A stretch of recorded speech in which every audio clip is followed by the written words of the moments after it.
মমতা বন্দ্যোপাধ্যায়ের নির্দেশে, মমতা বন্দ্যোপাধ্যায়ের উপস্থিতিতে, মমতা বন্দ্যোপাধ্যায়ের উস্কানিতে গোটা ঘটনা ঘটেছিল। হচ্ছে বিধানসভা সরকারি সম্পত্তি, আইনসভা, সেই আইনসভাকে যেভাবে নির্লজ্জভাবে ভাঙচুর করা হয়েছিল, এ কোনো ফ্যাসিস্ট দল ছাড়া, ডানপন্থী দল ছাড়া এ কারোর পক্ষে করা সম্ভব। রাজ্যের মাননীয় মুখ্যমন্ত্রী মমতা বন্দ্যোপাধ্যায়ের নেতৃত্বে গোটা রাজ্যটাকে সর্বনাশ করেছে, রসাতলে পাঠিয়ে দিয়েছে। সত্যি যদি ওনার বাবা স্বাধীনতা সংগ্রামী হয়ে থাকতেন, আর আজকে যদি উনি জীবিত থাকতেন, উনি খুব লজ্জিত হতেন। উঠিয়ে দিক, এসব এসএসসি এসএসসি যা আছে তুলে দিক, আর হবে না, এ রাজ্যের আর কিছু হবে না। হয়ে গেছে যা হওয়ার, যা কপাল পুড়বার হয়ে গেছে, এ রাজ্য শেষ। মুখ্যমন্ত্রী বলছেন সেদিন আমি বিধানসভায় একটা আসবাবপত্রেও হাত লাগাইনি, কারণ সেদিন আমি সংবিধান হাতে ঢুকেছিলাম, আমাকে সিঙ্গুরে অত্যাচার করা হয়েছিল, ঢুকতে দেওয়া হয়নি, তাই আমি এসেছিলাম।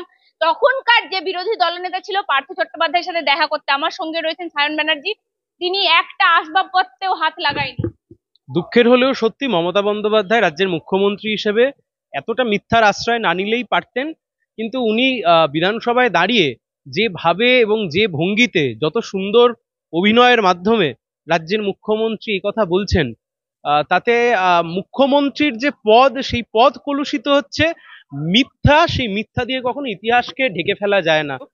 মমতা বন্দ্যোপাধ্যায় নিজে মুখ্যমন্ত্রীর বাইরেও তিনি একজন আইনজীবী, আমরা যা শুনেছি।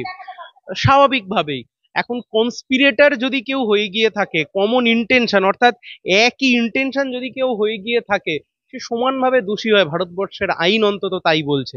সুতরাং কথা খুব পরিষ্কার, 2006 সালের পরবর্তী সময়তে গোটা বাংলা জুড়ে তৃণমূল কংগ্রেস যে তাণ্ডব সৃষ্টি করেছিল, মমতা বন্দ্যোপাধ্যায় যেভাবে বাংলাকে ভেঙে তছনছ করেছেন, বিধানসভা ভেঙেছেন তো শুধু তা নয়, আমাদের মতো কম বয়সী ছেলে মেয়েদের স্বপ্ন, ভবিষ্যৎ, চাকরি বাকরি সবকিছু ভেঙে তাড়িয়েছেন। এর কোনো ক্ষমা হতে পারে না। ইতিহাসের অক্ষরে লেখা রয়েছে, আজ নয় তো কাল, এবং সেই ইতিহাসের আস্থা কুড়েতেই এদের ঠাঁই হবে। যদি মেরে বের করে দিত তাহলে কি আর এটা হতো? না, বলতে আমি ভাঙচুর করিনি, একটাও দেখাতে পারবেন না। আমি তো বললাম যে ওনার উস্কানিতে, ওনার প্রশ্রয়, ওনার মদতে, ওনার উপস্থিতিতে এই ঘটনা ঘটেছে। দলটা কে?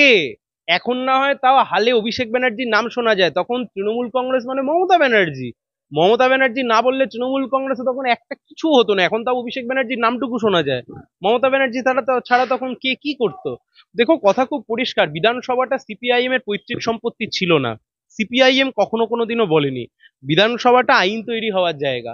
এক সময় সেখানে বামফ্রন্ট সরকার থাকবার জন্য সেখানে আমরা শাসক দলের চেয়ারে বসতাম, ডান দিকে বসতাম স্পিকারের।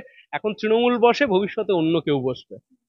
কিন্তু কথা হচ্ছে, বিধানসভা সরকারি সম্পত্তি, আইনসভা, সেই আইনসভাকে যেভাবে নির্লজ্জভাবে ভাঙচুর করা হয়েছিল, এ কোনো ফ্যাসিস্ট দল ছাড়া, ডানপন্থী দল ছাড়া এ কারোর পক্ষে করা সম্ভব না। আমার বাবা স্বাধীনতা সংগ্রামী ছিল, আমাকে বারবার বলা হয় বিধানসভাটা কি মমতার পৈতৃক সম্পত্তি। কেন বলা হয় এই কথাটা? আমার বাবা তুলে কথা বলা হয়, বাবা আমার স্বাধীনতা সংগ্রামী ছিল। দেখুন, দুটো কথা। এক নাম্বার কথা হচ্ছে, মমতা বন্দ্যোপাধ্যায়ের বাবা স্বাধীনতা সংগ্রামী ছিলেন কি ছিলেন না তা দিয়ে আমার আপনার কারোর কিচ্ছু যায় আসে না, কিচ্ছু যায় আসে না।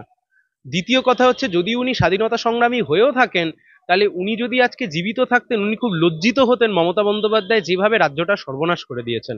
কোনো স্বাধীনতা সংগ্রামীর পরিবারের লোকজন কখনো কোনো সমাজের এতটা ক্ষতি করতে পারেন না, মমতা বন্দ্যোপাধ্যায় রাজ্যের যতটা ক্ষতি করেছেন, বেকার ছেলে মেয়েদের যতটা ক্ষতি করেছেন। কথাটা এটা নয় যে মমতা বন্দ্যোপাধ্যায়ের বাবা বা মমতা বন্দ্যোপাধ্যায়ের পরিবার স্বাধীনতা সংগ্রামী ছিল কিনা, কিন্তু যেটা ছিল আমরা দেখেছিলাম 2011 সালের আগে টালির চালের বাড়ি এবং তার গোটা পরিবার একদম খুব মানে নিম্ন মধ্যবিত্তের পরিবার। পরবর্তীকালে ক্ষমতায় আসবার পরে তারা ফুলে ফেপে আজকে প্রায় 30-34। সায়নদাকে টাঙা একদম থামাবো। মুখ্যমন্ত্রী বলছে আজ জবাব দিচ্ছি, আমার পরিবার কোনো গরিবের পরিবার ছিল না, আমাদের অনেক সম্পত্তি ছিল, দেবত্ব সম্পত্তি, আমরা সেইগুলো সই করে আমার বড় দাদাদেরকে সব দিয়ে দিয়েছি। বেশ, যদি দেবত্ব সম্পত্তি থেকে থাকে, দেবত্ব সম্পত্তির ভ্যালুয়েশনে তো কালীঘাটের চ্যাটার্জি স্ট্রিট, হরিশ চ্যাটার্জি স্ট্রিট, অথবা যে বিভিন্ন প্লট গুলো রয়েছে, প্রায় 34টা প্লট, সেই দেবত্ব সম্পত্তি তো হঠাৎ করে 2011 সালের পরে আসেনি, 2011 সালের আগে থেকেই নিশ্চয়ই ছিল। বিপুল পরিমাণ টাকার উৎস কি, বিপুল পরিমাণ টাকা এলো কোথা থেকে? আবার বলছি, মমতা বন্দ্যোপাধ্যায়ের বাবা, তার পরিবার, তিনি স্বাধীনতা সংগ্রামী ছিলেন কি ছিলেন না, এতে রাজ্যের মানুষের কিচ্ছু যায় আসে না। কিন্তু যেভাবে রাজ্যের মাননীয় মুখ্যমন্ত্রী মমতা বন্দ্যোপাধ্যায়ের নেতৃত্বে গোটা রাজ্যটাকে সর্বনাশ করেছে, রসাতলে পাঠিয়ে দিয়েছে। সত্যি যদি ওনার বাবা স্বাধীনতা সংগ্রামী হয়ে থাকতেন আর আজকে যদি উনি জীবিত থাকতেন, উনি খুব লজ্জিত হতেন। তিনি বলছেন আমি যদি একটা ডাক দিই বাইরে বেরোতে পারবেন তো, সংখ্যালঘুরা যদি একটা ডাক দেয় পাল্টা বাইরে বেরোতে পারবেন তো। বিধানসভায় দাঁড়িয়ে মুখ্যমন্ত্রী কার্যত উস্কানির বার্তা। দেখুন, দুঃখের হলেও সত্যি আজ থেকে 12-15 বছর আগে, 15-16 বছর আগে যখন বামফ্রন্ট সরকার ছিল, বিধানসভায় যখন আমরা বসতাম, বুদ্ধদেব ভট্টাচার্য, নিরুপম সেন, সূর্যকান্ত মিশ্র, গৌতম দেবরা ডান দিক থেকে বলতেন যে সিঙ্গুরের জমিতে শিল্প হবে, রাজারহাটের শিল্প হবে, শালবনীতে শিল্প হবে। পার্থ চট্টোপাধ্যায়রা বিরোধী বেঞ্চ থেকে বলতেন না, ওই জমিতে শিল্প হবে না, ওই জমিতে কৃষি হবে। আমরা যখন সরকারে ছিলাম আজ থেকে 15 বছর আগেও বিধানসভার অভ্যন্তরে আলোচনা হতো কৃষি না শিল্প, বিধানসভার অভ্যন্তরে আলোচনা হতো 600 একর 400 একর, বিধানসভার অভ্যন্তরে আলোচনা হতো আরো কত বেশি সরকারি স্কুল, বিধানসভার অভ্যন্তরে আলোচনা হতো কৃষি জমির নীতি কি হবে, শিল্প নীতি কি হবে, ল্যান্ড অ্যাকুইজিশনের নীতি কি হবে। মুখ্যমন্ত্রী বুদ্ধদেব ভট্টাচার্যকে কোনোদিন ভেতরে দাঁড়িয়ে বলতে হয়েছে আমি ভট্টাচার্য বাড়ির ছেলে? কোনোদিন বলতে হয়েছে? জ্যোতি বোস, বুদ্ধদেব ভট্টাচার্য বা কেউ কোশমিনকালে পশ্চিমবাংলার বুকে কোনোদিন বলতে হয়েছে? কোনোদিন বলতে হয়েছে? কোনোদিন? এই প্রশ্নের উত্তর কেউ চাইবো না আমরা আজকে? লোকসভা ভোটের সময় কার্তিক মহারাজ আর হুমায়ুন কবির তৃণমূল কংগ্রেসের দুজনে মিলে তু তু মে মে করবে। হুমায়ুন কবির বলবে কি 30% হিন্দুকে গঙ্গা জল দিয়ে ভাসিয়ে দেবো, তা নিয়ে কার্তিক মহারাজ রে রে করবে। সেই নিয়ে ভোট ভাগাভাগি হয়ে যাবে, অদিত চৌধুরী হেরে যাবে, মোহাম্মদ সেলিম হেরে যাবে, আমরা সবাই হেরে লুটিয়ে যাব। আর ঠিক তারপরে কার্তিক মহারাজ আর হুমায়ুন কবির দুজনে মিলে একসাথে করমর্দন করবেন, হ্যান্ডশেক করবেন। কোথায় নিয়ে যাচ্ছে এরা বাংলাটাকে? আমাদের রাজ্যের বুকেও তৃণমূল কংগ্রেসের সরকার মাথায় ফেজ টুপি পড়তে পারে, মাথায় হিজাব পড়তে পারেন মুখ্যমন্ত্রী, ইফতারে গিয়ে বসতে পারেন, কিন্তু আসলে হাই মাদ্রাসা তৈরি করা বা মাদ্রাসায় টিচার নিয়োগ করা বা সংখ্যালঘু সাধারণ মানুষের জীবনের মানকে উন্নয়ন করা, এ কোনো কাজই কোনো সরকার করে না। পেট্রোল ডিজেল রান্নার গ্যাসের দাম যখন বাড়ছে, মুসলিমকেও যে দামে কিনতে হচ্ছে, হিন্দুকেও সে দামে কিনতে হচ্ছে। কিন্তু বিষয় হচ্ছে একটাই, এই প্রোপাগান্ডার রাজনীতি, হিন্দু মুসলিমের রাজনীতি যতদিন টিকিয়ে রাখা যাবে ততদিন চুরি দুর্নীতি সবকিছু করবার পরেও এরা বাইরে বসে থাকবে। কালীঘাটের কাকু তিনি বলেছিলেন কালীঘাটের কাকু বলেছিল পৃথিবীর কোনো ক্ষমতা নেই যে আমার সাহেবকে ছোঁবে। কালীঘাটের কাকু জামিন নিয়ে ড্যাং ড্যাং করে বেরিয়ে গেল, বুঝিয়ে দিল ইডি সিবিআই কে। আজকে প্রশ্ন করব না, রাজ্যের বুক থেকে হাজার হাজার কোটি টাকা চুরি হয়ে চলে গেল, এসএসসি টেট ছেলে খেলা হয়ে গেল, চোর চোখের সামনে ঘুরে বেড়াচ্ছে, দিনের শেষে হিন্দু মুসলিম করে মানুষগুলোকে ভিড়িয়ে দিল। মমতা বন্দ্যোপাধ্যায় বলছেন যে আমাকে জঙ্গি বলা হচ্ছে, জঙ্গির যোগ যদি প্রমাণ করতে পারেন তাহলে মুখ্যমন্ত্রিত্ব ছেড়ে দেবো। আসলে দেখো, যারা এই সমস্ত কথা বলছে তারাই হচ্ছে এর উত্তর দিতে পারবে। তার কারণ রাজ্যের বাজেট অধিবেশন, বিরোধী দলের পক্ষ থেকে কেউ একটা প্রশ্ন তুললো না যে শিক্ষা খাতে টাকা কমলো কেন, স্বাস্থ্য খাতে টাকা কমলো কেন। কেবল দুটো দল ধর্ম ধর্ম ধর্ম ধর্ম করে একটা বাজেট অধিবেশন কাটিয়ে দিল।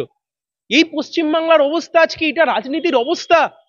জেনে বুঝে আজকে বাংলাটাকে কোথায় এনে দাঁড় করাচ্ছি আমরা?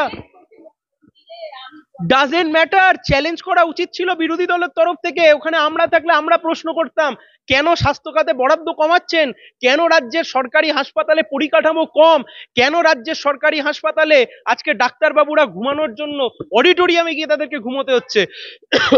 আপনাদের আমলে ঋণ করে গেছেন, মুখ্যমন্ত্রীকে শোধ করতে হচ্ছে। আপনারা যে ঋণ করে গেছেন, কি শোধ করছেন উনি?